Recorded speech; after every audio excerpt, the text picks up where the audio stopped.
Shout out goes out to that username is insane. But let's get into it. She had superpowers before people were overreacting. It's just temporary. This isn't the same as MJ. It's exactly the same as MJ. Her being jackpot is not going to be long term. She isn't going to stay that way, obviously. So it literally is exactly the same. It's just to do it to get headlines for the most part, and that's why I say don't do it. These characters are compelling enough to where they don't need to do that. But that's just me personally. Anyway, shout out goes out. I disagree though. For we walk by faith, not by sight. Corinthians 5:7.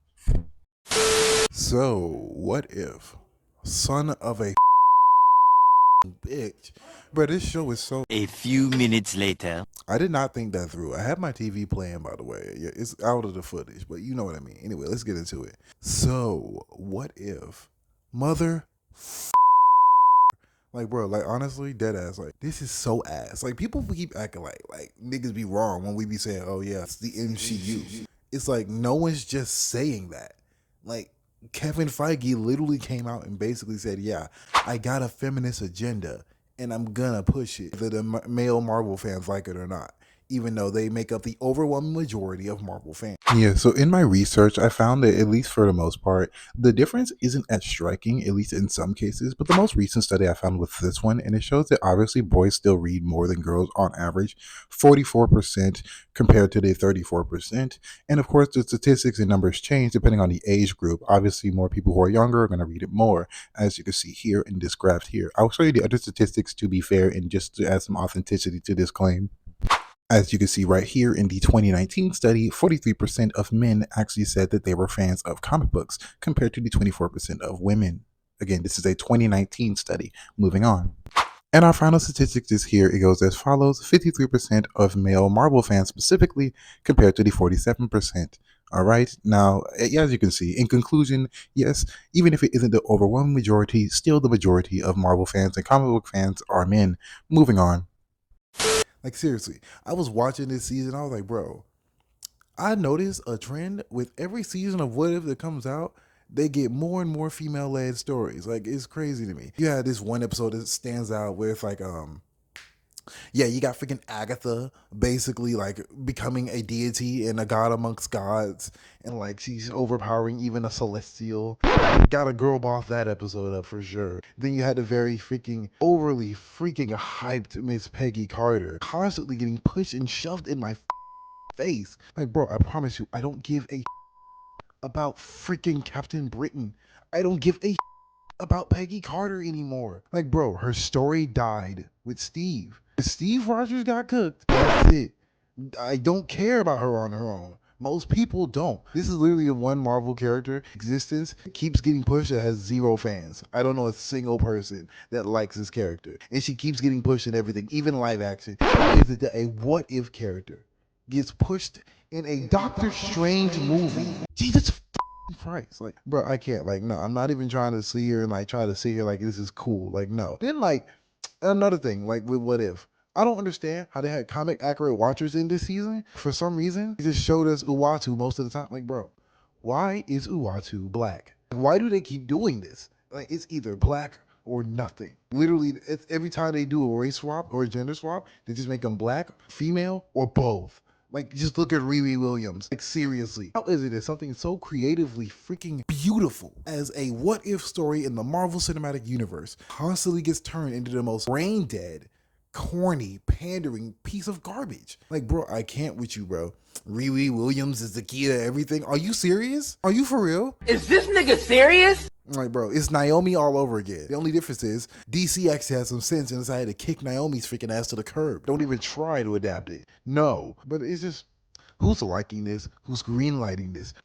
Also, side note, ignoring the fact of how crazy overpowered Vision is as a synthezoid and just as a character as it stands, yeah, there's no way she even was able to even like corrupt this man to stop his onslaught and murder rampage.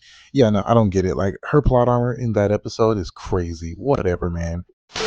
Who is saying that this is okay? Really? And again, Uatu is not a human.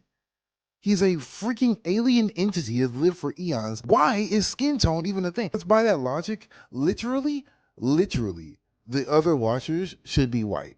Yet they're comic accurate gray. I don't get it. Like, why? The Watchers aren't even white people. They're gray. They're literally aliens. But you know what, bro? Go off, bro. People gonna sit here and cope with this somehow. I don't get how. Personally, I don't. But hey, it is what it is. At the end of the day, I'm staring into a camera, freaking talking my ass off about the show. So clearly, they doing something right. They getting me to talk about this god awful show. The thing is, right?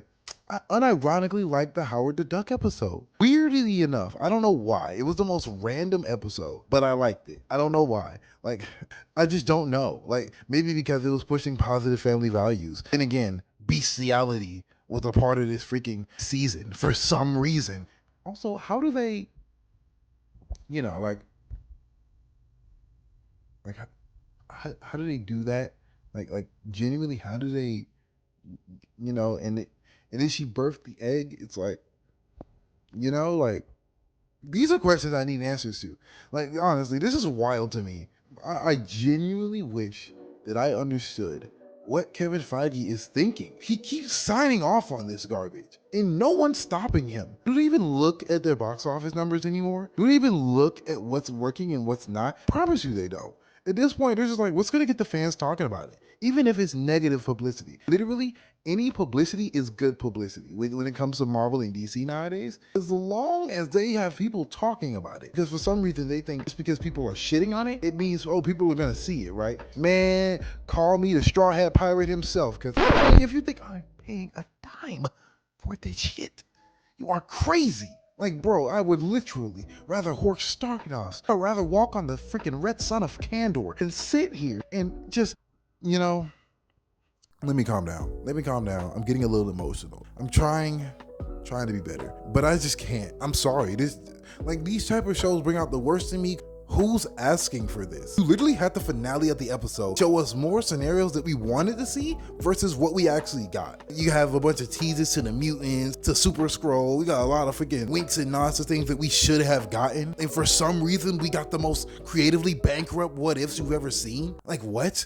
And another thing, since we talking about what if and Agatha or whatever, bro, why is it that the Eternals are robots? I didn't like it in the movies. I don't like it now. It doesn't make any sense. There is no brother of Thanos. I don't get how Star Fox is even a thing. A few minutes later. But it's like, bro, stop, bro. Like, bro, Kevin Feige, please just listen to us for once. I don't understand why it's so hard to just take criticism. Like, they make jokes about us and in their freaking Marvel movies instead of listening to us. Like, and I'm the asshole that don't like this crap. Call me what you want. I don't give a damn. Like, it's so bad.